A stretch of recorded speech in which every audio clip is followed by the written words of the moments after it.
O ano é 1943, o auge da Segunda Guerra Mundial.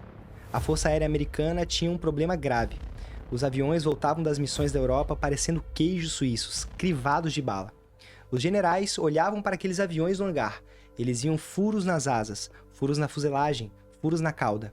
A ordem foi imediata e lógica. Reforcem a blindagem onde tem mais furos. Protejam as asas e a cauda. Parecia a decisão certa. Eles tinham dados, eles tinham evidências físicas. Mas um matemático chamado Abraham Wald levantou a mão e disse: "Parem tudo. Se vocês fizerem isso, vamos perder a guerra." Os generais ficaram furiosos. "Como assim? Os dados estão aqui na nossa frente."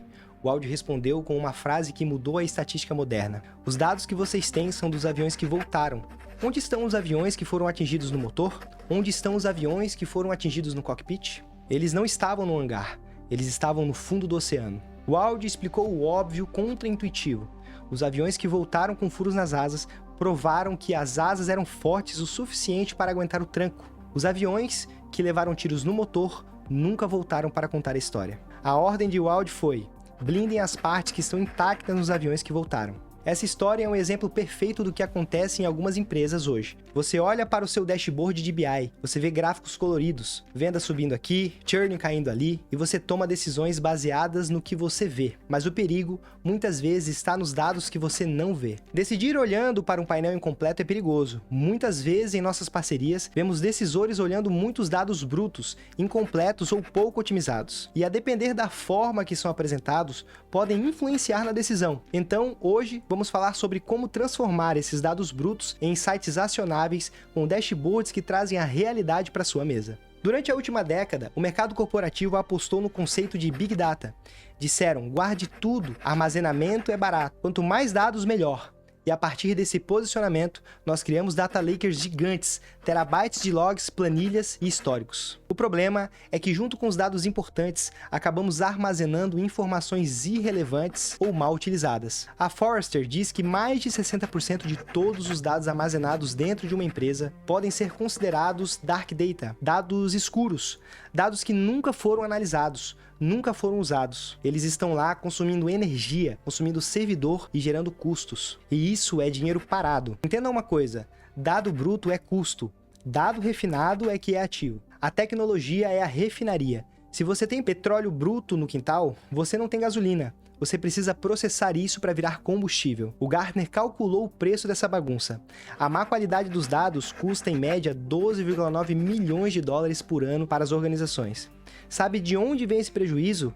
Das decisões erradas. Do marketing, que manda oferta para o cliente que já cancelou. Da logística, que manda estoque para a loja que não vende. Do CEO, que acelera o investimento achando que o lucro subiu, quando na verdade foi só um erro de lançamento contábil. Anota essa frase: a decisão baseada em um dado ruim é apenas um erro cometido com muita confiança. E então, como a gente sai desse volume de dados bagunçados? Como a gente vira o jogo? Você precisa entender o ciclo de refinamento dos dados. São 4 etapas. Acompanha comigo. Etapa de número 1, o dado. É o registro cru. Venda de R$100. Isso sozinho não serve para nada. Etapa 2, a informação. É o contexto. Venda de R$100, mas a meta era 200. Agora você sabe que tem um problema. Etapa 3, o insight. É a causa raiz. Vendeu pouco porque o estoque acabou na terça-feira. Aqui, a mágica começa a acontecer. Você achou o furo no motor. Etapa 4, a ação, é a solução.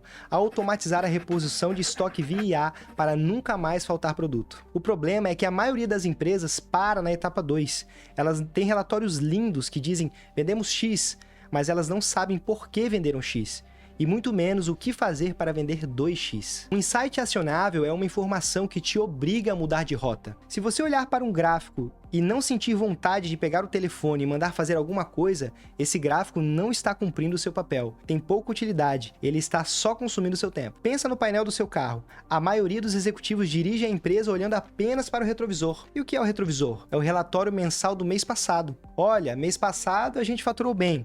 Ótimo, mas isso já passou. O Big Data, o Analytics preditivo, eles são o para-brisas e o GPS. Eles mostram a curva que está chegando. Eles dizem: Tem um engarrafamento a 2 km, vire à direita agora. Dirigir uma empresa a 100 km por hora, olhando só para o retrovisor é fatal. Na primeira curva, você capota. E tem outro ponto, o iceberg. O board, a diretoria, eles veem apenas a ponta do iceberg. O dashboard bonito no Power BI.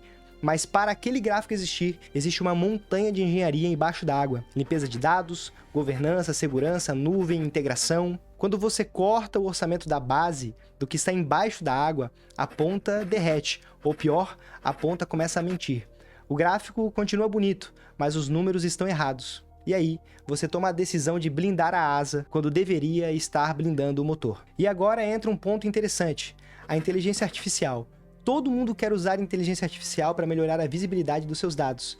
Mas o CEO da Microsoft, o Satya Nadella, disse que a IA é apenas tão boa quanto os dados que a alimentam. Então, se você alimentar uma IA com dados sujos, com dados enviesados, ela pode te trazer respostas alucinadas. O Gartner prevê que até 2026, 60% dos projetos de IA podem falhar por esse motivo. Não porque a IA é burra, mas porque o dado de treinamento é ruim. As empresas que estão no topo da maturidade de dados, segundo o MIT Sloan, têm 6% a mais de lucro que os concorrentes. Eles focam na precisão. Enquanto o concorrente acha que o cliente quer azul, a empresa DataDrive sabe que o cliente vai comprar vermelho na terça-feira às 2 da tarde. A diferença entre achar e saber é o que define quem lidera e quem segue. A Amazon, por exemplo, opera com a filosofia da API Mandate. Lá, todo dado de operação tem que ser construído para ser compartilhado. Não existem silos. O dado da logística conversa com o dado do marketing. Se você tem departamentos que não conversam, você tem uma empresa que não usa o seu potencial máximo. Cria uma verdade única, uma cultura. E atenção, faça isso somente na operação, não na estratégia. Para apoiar na sua operação, eu vou te dar um plano de ação. 3 passos para sair da intuição e ir para a precisão. Primeiro, higiene. Pare de guardar lixo, audite seus dados. O que está duplicado? O que está incompleto? Limpe a casa. Dado sujo é pior que dado nenhum. Segundo, integração. Conecte as pontas. O seu CRM tem que falar com o seu ERP. Se você precisa abrir 2 planilhas para entender um cliente, você está perdendo tempo e dinheiro. Terceiro, cultura. Pare de aceitar o eu acho nas reuniões. Quando alguém trouxer uma ideia, pergunte qual dado sustenta isso. O Abraham Wald salvou milhares de pilotos porque ele teve a coragem de questionar o óbvio. Ele olhou para o vazio e viu a resposta. Aqui na Areópagos nós seguimos essa filosofia. Acreditamos em dados refinados e que tragam reforço para as decisões estratégicas. Quando entramos em um projeto, priorizamos encontrar a verdade dos dados, porque só a visibilidade do que é real pode conduzir a avanço. Nós queremos que você tenha o GPS ligado, o para-brisa limpo e o motor blindado. Porque no fim do dia, a tecnologia serve para uma única coisa: tirar a venda dos seus olhos, fazer você enxergar o que a concorrência não vê. Olhe para os seus dados hoje. Eles estão contando a história dos aviões que voltaram ou a verdade sobre os que caíram? Pense nisso. Se gostou desse conteúdo, já segue o canal, curte e compartilha. Seguimos trazendo reflexões sobre tecnologia e negócios. A gente se vê no próximo vídeo.